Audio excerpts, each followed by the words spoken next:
ये भवानी कौन है? शैतान है।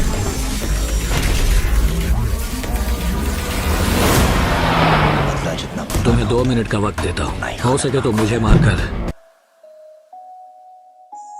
इस हीरो को मैं दौड़ाऊं। पैसे दे रहा है इसलिए तू मुझे मार रहा है। घोड़ा भी हीरो बनेगा, पैसे भी हो लगाएगा। उन बच्चों को मारकर उन्हें फांसी पर लटकाया, मैं उसी दिन मर गया था।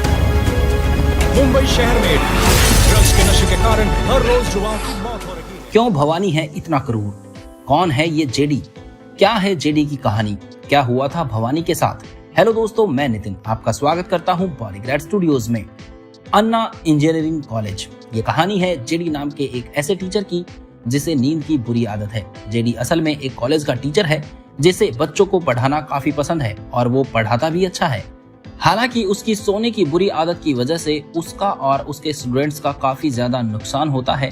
असल में जेडी एक अजीब सी बीमारी से जूझ रहा है जहाँ पे उसे सिर्फ और सिर्फ नींद ही आती रहती है। वो दिन में मुश्किल से 3 से 4 घंटे ही जग पाता है और बाकी के बचे हुए घंटों में वो अपनी जिंदगी और नींद के संघर्ष कर रहा होता है। कहने के लिए जेडी कई तरह की दवाइयों का भी सहारा अब तक ले चुका है ताकि उसकी ये सोने की आदत ठीक हो जाए, पर इन सब से भी कुछ नहीं हुआ। जेडी दिन भर में 12 बार कॉफी पीता है ताकि वो ज्यादा देर तक जग सके। वहीं कॉफी भी उसे सिर्फ कुछ ही घंटों तक काम करने देती है। जेडी की इस आदत की वजह से उसके आसपास के लोग उससे काफी ज्यादा परेशान हो चुके हैं। वहीं कॉलेज में भी उसे सिर्फ इसीलिए रखा है क्योंकि उसके स्टूडेंट्स कहीं ना कहीं जेडी को पसंद करते हैं। असल में जेडी भले ज्यादा सोता है पर वो एक निडर इंसान है। वो अच्छे के साथ अच्छा है, वहीं बुरे के लिए एक गुंडा है। जेडी बिल्कुल किसी रॉबिन हुड जैसा है। उसकी चाल ढाल किसी गुंडे जैसी थी और उसके पढ़ाने का अंदाज बिल्कुल किसी बड़े गुरु की तरह है। वहीं उसका दोस्ती करने का तरीका बिल्कुल अलग है। हर कोई जहां अंदर ही अंदर उसकी नींद की आदत से परेशान था, तो दूसरी तरफ सब उसे एक आइडल भी मानते थे क्योंकि बहुत बार उसने सच का साथ देकर बुरे लोगों का सफाया भी किया था। वहीं एक दिन क्या होता है, जेडी को उसकी एक को टीचर बताती है कि कॉलेज के इंचार्ज जेडी को एक आयुर्वेदिक इंस्टीट्यूट में भेजना चाहते हैं ताकि जेडी वहां रहकर एज अ ट्रेनी काम करके वहां के बच्चों को पढ़ा सके और इसके अलावा आयुर्वेदा के ट्रीटमेंट लेकर अपनी नींद की बीमारी से छुटकारा पा सके और इसके बाद वो दोबारा से कॉलेज भी ज्वाइन कर सकता है। जेडी अब इंचार्ज की बात को तो मना कर नहीं सकता, इसीलिए वो आयुर्वेदिक इंस्टीट्यूट जाने के लिए मान जाता है। जल्दी जल्दी तुम सब अपने हाथ चलाओ, आज के आज डिलीवरी हो जानी चाहिए, भवानी नाम का एक आदमी बच्चों से कहता है। असल में चेन्नई के इस आयुर्वेदिक कॉलेज में पिछले 20 सालों से ड्रग्स की मैन्युफैक्चरिंग होती आ रही है। यहाँ पे लाए गए बच्चे बाहर के शहर में रहने वाले होते हैं जो आते तो आयुर्वेदा की नॉलेज और अपनी ट्रीटमेंट करवाने, हालांकि वो इस जगह पे ट्रैप हो जाते हैं और भवानी के लिए काम करने को मजबूर हो जाते हैं। यहाँ पे ज्यादातर बच्चे टीनेजर हैं जिन्हें ड्रग्स और नशे की बुरी आदत है, जिस वजह से उन बच्चों के परिवार वालों ने उन्हें इस आयुर्वेदिक इंस्टीट्यूट में भेज दिया ताकि वो जल्द से जल्द इस बुरी आदत से छुटकारा पा सके। हालांकि जब बच्चों के परिवार उन्हें इंस्टीट्यूट में छोड़ने आता है तो उन्हें इस बात का जरा भी अंदाजा नहीं होता कि वो अपने बच्चों की जिंदगी सुधारने के लिए नहीं बल्कि बर्बाद करने के लिए यहाँ ला रहे हैं, क्योंकि इस इंस्टीट्यूट में एक भवानी नाम का आदमी रहता है जो असल में इस इंस्टीट्यूट में लीडर होता है। वो यहाँ पे लाए गए बच्चों की नीड पे फीड करता है। असल में भवानी ये बात अच्छे से जानता है कि बच्चों को ड्रग्स की बुरी आदत है, इसी वजह से वो उन्हें लालच देता है कि वो उन्हें अच्छे से अच्छे ड्रग्स देगा, लेकिन बदले में उन्हें भवानी के लिए काम करना होगा। बच्चे लालच में आकर भवानी की बात मान लेते हैं और वो धीरे धीरे भवानी के कंट्रोल में आ जाते हैं।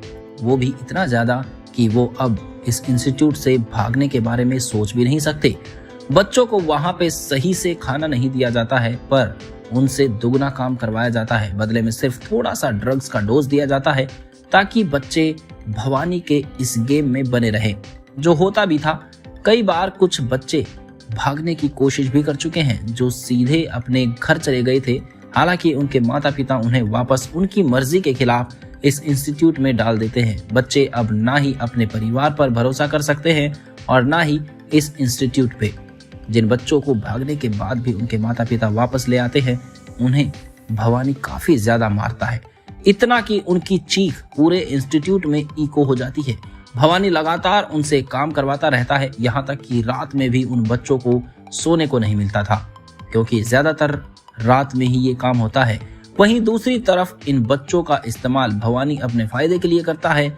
भवानी पूरे तमिलनाडु में अपने क्राइम की वजह से फेमस होता है और इसी वजह से वो रूप बदल बदल कर रहता है, पर पुलिस भी उसके सही लोकेशन से अवगत थी। हालांकि वो भवानी को कुछ भी कहने से डरती थी, क्योंकि भवानी जिस बॉस के लिए काम करता था वो एक बहुत बड़ा और खतरनाक ड्रग माफिया है, जिसने पिछले कई सालों में बहुत से ऑफिसर्स का एनकाउंटर कराया है, क्योंकि वो सभी ऑफिसर्स एक वक्त पे उस माफिया को पकड़वाने के काम किया करते थे। हालांकि भवानी की हम बात कर रहे हैं तो वो एक आम लड़का था जो 15 साल पहले इस इंस्टीट्यूट में जबरदस्ती अपने परिवार वालों द्वारा लाया गया था, क्योंकि भवानी के परिवार वाले उसके नशे की आदत से परेशान हो चुके थे। हालांकि 19 साल का भवानी इस बात से अनजान था कि ये इंस्टीट्यूट उसकी जिंदगी को नरक में बदल देगा और उससे एक ऐसा इंसान बना देगा जो वो कभी था ही नहीं। वहीं भवानी से भी वैसे ही काम करवाया जाता था जैसे कि आज वो बाकी के बच्चों से करवा रहा है। हालांकि भवानी के इस वक्त इंस्टीट्यूट में एक वार्डन हुआ करता था जो काफी क्रूर था। वो भवानी को खूब मारता था, क्योंकि भवानी ने शुरुआत में उसके लिए काम करने से मना कर दिया था, जिसकी वजह से वो वार्डन भवानी को आने वाले 5 सालों तक बिना मतलब मारता रहा। फिर एक दिन भवानी ने इंस्टीट्यूट के ही कुछ बच्चों के साथ मिलकर उस वार्डन को मार डाला, जिसके बाद ही भवानी का क्रिमिनल की दुनिया में आगमन हुआ। वार्डन के मर जाने के बाद भवानी और वार्डन को मारने वाले बच्चे इस इंस्टीट्यूट को चलाने लगे। हालांकि वक्त के साथ सभी इंस्टीट्यूट को छोड़ गए, लेकिन भवानी इसे आगे तक जारी रखता चला गया। वहीं वो रूल्स फॉलो करता रहा जो एक वक्त पे उसके लिए इस्तेमाल किए गए थे। हालांकि वो और भी ज्यादा बेरहम था, उससे बच्चों को मारकर खुशी मिलती थी। वो उनकी चीख में अपनी चीख और अपने बुरे दिन छुपाना चाहता था, ये कहकर कि आज उसके पास पावर है और अब वो जो चाहे वो कर सकता है। वहीं दूसरी तरफ जेडी इस बात से अनजान है कि वो जिस जगह पे जाने वाला है वहां पे उसका सामना भवानी नाम के एक क्रिमिनल से होने वाला है। जेडी भी भवानी की तरह ही ताकतवर और गुस्सैल है, इस वजह से उन दोनों के बीच काफी कुछ होने वाला है। वहीं जेडी जब आयुर्वेदिक इंस्टीट्यूट आता है तो वो वहां पे रहकर बच्चों का हाल देखकर हैरान हो जाता है, क्योंकि वो सब काफी ज्यादा कमजोर नजर आ रहे होते हैं। वहीं जब जेडी को इस बात का पता चलता है कि यहाँ के बच्चों से जबरदस्ती ड्रग्स की मैन्युफैक्चरिंग करवाई जा रही है तो वो काफी ज्यादा गुस्सा हो जाता है।